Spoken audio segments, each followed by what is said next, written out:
Welcome to the Deep Dive. We take the sources you send us, dive right in, and pull out the core insights. You get the knowledge, fast and focused. Exactly. No fluff, just the essentials. Today, we're looking at Baglamukhi Sadhana, our source, a speaking tree interview transcript with Acharya Atulya Nath. A fascinating discussion, actually. And you, listening in, you want the key takeaways on this, right? Yeah. Without getting overwhelmed. We'll cover the basics, her role in Kali Yuga, clear up some myths. And look at the actual path. I've always been curious about Baglamukhi myself.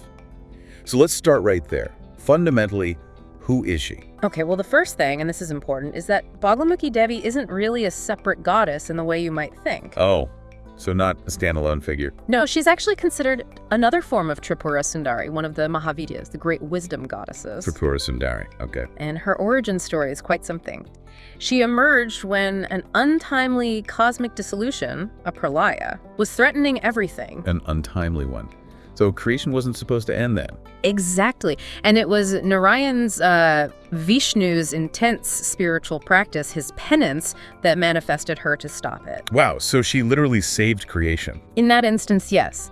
And what's key is that she offers devotees both paths, liberation, moksha, The ultimate spiritual goal. and also worldly power, influence. Her energy empowers people with this ability to metaphorically freeze things, control aspects of the universe. Free things, like stopping negativity or obstacles. Sort of. Think of it like having this focused power symbolized as the Brahmastra within you.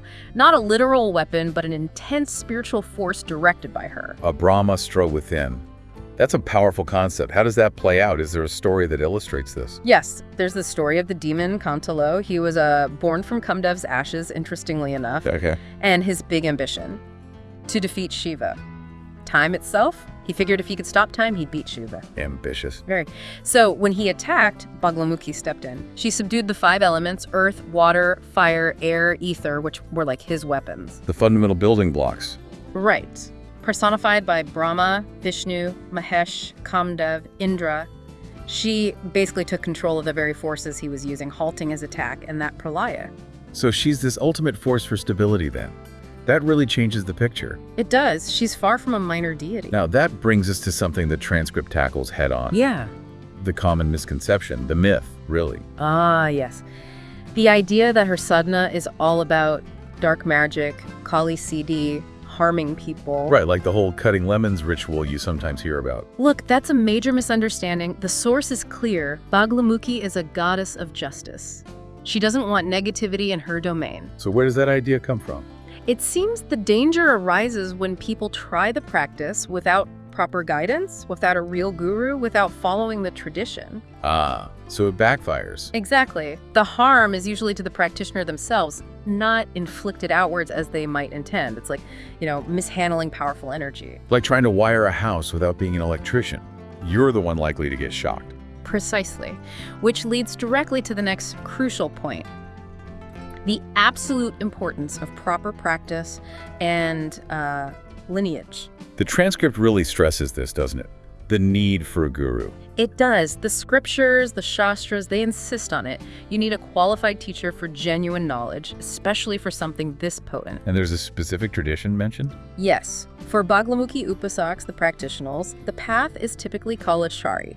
It's a specific tantric lineage with its own methods. Kaulacharya, okay. And without that guru, without that lineage. Well, the text warns of serious negative consequences. It even suggests life could become ungrounded, aimless. Like a ghost almost. Well, that's stark. And there's also the practice of nyahas, ritually placing energies in the body. That's vital too, not optional. So definitely not something you can just learn from a YouTube video or a random website. Absolutely not. Oh. The source describes it as a structured course, a progression. A course. How so? It starts with a bij mantra, like a seed sound holding her essence, and builds up gradually, all the way to a complex 36-letter mantra. And how long does that take? The estimate given is around 2, maybe 2.5 years of dedicated, guided practice. 2 to 2.5 years. That really underscores the commitment needed. It does. And even the deities you work with along the way, like Bhairav or Mahadev, they change. They have specific roles at different stages. So just grabbing that 36-letter mantra off the internet is a really bad idea. Potentially harmful, as we discussed. You need the whole structure, the initiation, the guidance. Understood. Okay, let's shift focus slightly. What about Baglamukhi's role specifically in Kali Yuga, the current age we're in? Right. In the bigger picture, she's seen as the Rajeshwari, the supreme ruler of all creation. The ultimate authority. Yes, and she intervenes when things get really out of balance, when creation itself is threatened. So in Kali Yuga, with its, increasing negativity and decline, Which many feel we're experiencing. she can be seen as a force working towards purification, pushing back against the darkness, preparing the ground, perhaps. Preparing for what? The return of Sat Yuga. Eventually, yes. Now, the Kalki avatar of Narayan is prophesied to come and play a major role in that transition. Right, Kalki, the final avatar. But the transcript implies that the ultimate power, the overall dominion, still rests with Baglamukhi, with Tripura Sundari. Kalki operates within her cosmic framework, fulfilling a specific function. So her power is sort of foundational, underlying even future events. Interesting. Let's get practical again. The actual sadhana procedure, what are the prerequisites mentioned? Okay, again, it's stressed. This is a course, not just chanting one mantra. And crucially, before you even start, you need permission. Blessings. From whom? From 5 key figures. Your guru, first and foremost, then Narayan, Ganpati, your Pitra, your ancestors. Honoring the ancestors. Yes, and your Kuldevi, your family deity. You need their go-ahead, their support. That's quite a list. It shows respect for the whole spiritual ecosystem. It does. And then there's alignment with natural cycles. The Atharva Veda outlines specific times: Chaitra Navratri, Krishna Janmashtami, Ganesh Chaturthi, Shraddha for ancestors, Devinath Durga. So you practice in tune with these cosmic rhythms. That's the ideal, yes. And the mantra practice itself is step by step. Single syllable bij, then gradually progressing up to the 36-letter one. And understanding the details. Absolutely vital. Her specific form, which direction to face or place her image, the other deities involved at each step. It's all part of the prescribed method. It sounds incredibly detailed and traditional. What about results? How long might it take to achieve CD real accomplishment? Well, the expert in the source, Acharya Atulya Nath, shares his own experience. Oh, what does he say? He mentions it took him around 3.5 years of dedicated practice. 3.5 years, wow. And he emphasizes it's not easy. Because she's Rajeshwari, the path involves tests, challenges. It's not just handed to you. Tests, like spiritual hurdles. Seems so. He even mentions some unusual experiences during his sadhana, like strange serpents appearing, things that show the intensity of the energy involved. Serpents. That definitely paints a picture. The transcript also talks about developing visions, intuition. Yes, that's a common outcome. Intuitive power gets significantly stronger. People might start having sudden, almost dreamlike visions. Spontaneous insights. Exactly. And a growing feeling of a divine presence, a sense of being guided. Some reach a state where they feel like the divine energy is almost operating through them. Like becoming an instrument for that power. That sounds quite profound. It is a real shift in consciousness. Now, a practical question many listening might have. What about people who seek this sadhana mainly for, well, material things? Success, winning court cases, that sort of thing. The transcript mentions this. It does, and the expert gives examples of his own students achieving things like government jobs or winning legal battles after undertaking the sadhana. So it can be used for worldly goals. Yes, but here's the important nuance. Genuine sadhana, even if started with a worldly aim, fundamentally develops your mental capacity, your clarity, your strength to make the right decisions. Ah, so it's not just magic, it's about internal development that leads to success. That seems to be the core idea. And again, the guru's role is crucial here, guiding the person so the power is used constructively, ethically, not just for selfish gain. Keeping the focus balanced. Makes sense. The transcript also raises a really interesting idea, past lives, that our attraction to certain paths might stem from before. Right. Why this deity? Why this path? It references the Bhagavad Gita, the idea that consciousness carries on from where you left off. So, if you practice something in a past life, you might naturally gravitate towards it again in this life. The expert shares a personal story, a childhood experience that set him on a spiritual path, which he feels was linked. a calling, almost rooted in the past. Exactly. These connections with deities can apparently span lifetimes, drawing you back to their worship. Fascinating. Now, how does Baglamukhi fit into the wider pantheon, specifically the 10 Mahavidyas? Okay, so the 10 Mahavidyas are often linked to 10 energy centers or openings in the body. Some traditions even connect this to astrology, your elemental makeup. Elements like fire, water, air. Yes, Agni, Jal, Vayu, Prithvi, Akash. The idea is that the Mahavidya you resonate with, the sadhana you choose, might relate to your dominant elements. So, different goddesses suit different constitutions. That's one perspective. Each Mahavidya is sometimes seen as having her own department, her area of influence. And Baglamukhi's department, we know about stopping things, justice. Yes, often worldly power, overcoming enemies, legal battles. But crucially, as Rajeshwari, her domain isn't just worldly, it also encompasses liberation, moksha. So she offers the full spectrum. Now, her imagery is very striking. Pulling out a tongue, holding a weapon. Very symbolic. Pulling the tongue, that's about stopping harmful speech, negative actions, silencing opposition, you could say. Stopping the negative flow. Right. And the weapon signifies cutting through ignorance, obstacles, delusions. Ultimately, it's all about clearing the path for Kundalini awakening and liberation. Powerful symbolism. The transcript also mentions telepathy. Yes, apparently her sadhana is considered particularly effective for developing telepathic abilities. Interesting. Yet, despite all this potential, you mentioned improper use leads to failure. Yes, especially if people just chase the power for legal wins or politics without the proper foundation, understanding, and ethical grounding. It often doesn't work out well. It demands respect and understanding. Now, the transcript introduces something quite arcane. Core Vidya, stealing power. Yes, this is presented as a more advanced, perhaps darker aspect of Tantra.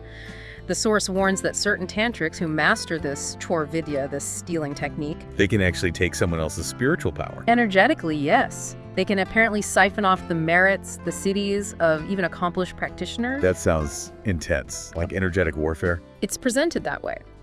There's even a concept mentioned, patang repreet patang kite versus reverse kite, implying defensive measures exist, ways to send attacks back. So Tantra has these strategic, almost combative elements at higher levels. It seems so. It's portrayed as a very complex field. Okay, so for someone listening who feels a genuine pull towards Baglamukhi, but is maybe a bit intimidated now, what's the core advice for a beginner? The absolute number one piece of advice, repeated constantly, is find a genuine, qualified guru, someone who can initiate you properly and guide you safely. That seems non-negotiable. Completely.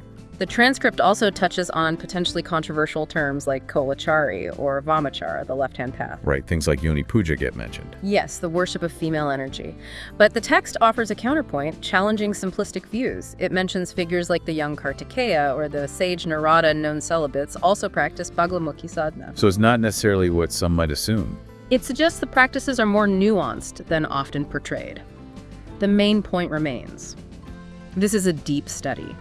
It takes time, effort, and crucially, a knowledgeable guru who teaches the practice, its application, and how to defend against negativity. A complete education, really. Exact. Does the source share any more concrete examples of siddhi, of these powers manifesting? Well, there's that rather dramatic anecdote about a sadhak who claimed he could stop an airplane with his siddhi. Stop an airplane? Seriously? That's the claim relayed in the transcript. The expert doesn't explicitly confirm it, more like shares it as a story told within those circles. Okay, maybe take that one with a grain of salt. Anything more grounded? Yes, he mentions his own disciple, Manu Kuller, who's apparently a successful professional living in Geneva. And what does he do? He uses the energy and insight gained from his sadhana for healing work. So that's a tangible, real-world application. Healing. That's a powerful, positive outcome. What about intuition and telepathy again? Some people seem naturally gifted. The transcript acknowledges that. Some individuals just are highly intuitive or seem telepathic from birth. Again, the suggestion is maybe past life connections. Innate versus earned siddhi. Kind of. It contrasts that innate ability with siddhis developed through specific practices, like Tara Sadhana, which is linked strongly to Vaksiddhi, Vaksiddhi. the power of speech, where your words carry immense weight can manifest things. It also briefly mentions how sacred sites like Tarapeeth might change energetically over time. Ancient places with evolving energies. Now, there was one more really striking story near the end, an eyewitness account. Ah, yes, that's quite compelling. It involves another disciple, Suman, who's a lawyer. A lawyer, okay. Well, what happened? She was in a tough case. The judge seemed completely unconvinced by her arguments, the evidence. Things look bad. Stressful situation for a lawyer. Definitely.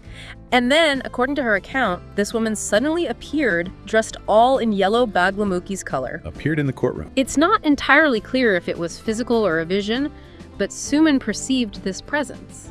And this woman in yellow seemed to somehow influence the judge. Influence him how? To change his mind, basically.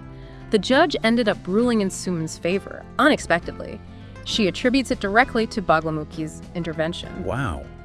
A direct, perceived intervention in a legal case. It's a powerful story. The expert even suggested connecting the listener, you, with Suman to hear it firsthand. That's incredible. It really leaves you wondering. The transcript finishes by talking about how all these deities are connected, right? Yes, it emphasizes that principle, worship one sincerely, and it often opens doors to others, like the connection between Krishna and Shiva, or how practicing Baglamukhi might connect you to other Mahavidyas. Not isolated figures, but part of a whole. Exactly. Narayan and Shiva, for instance, are described as like two sides of the same coin. It's all interconnected divinity.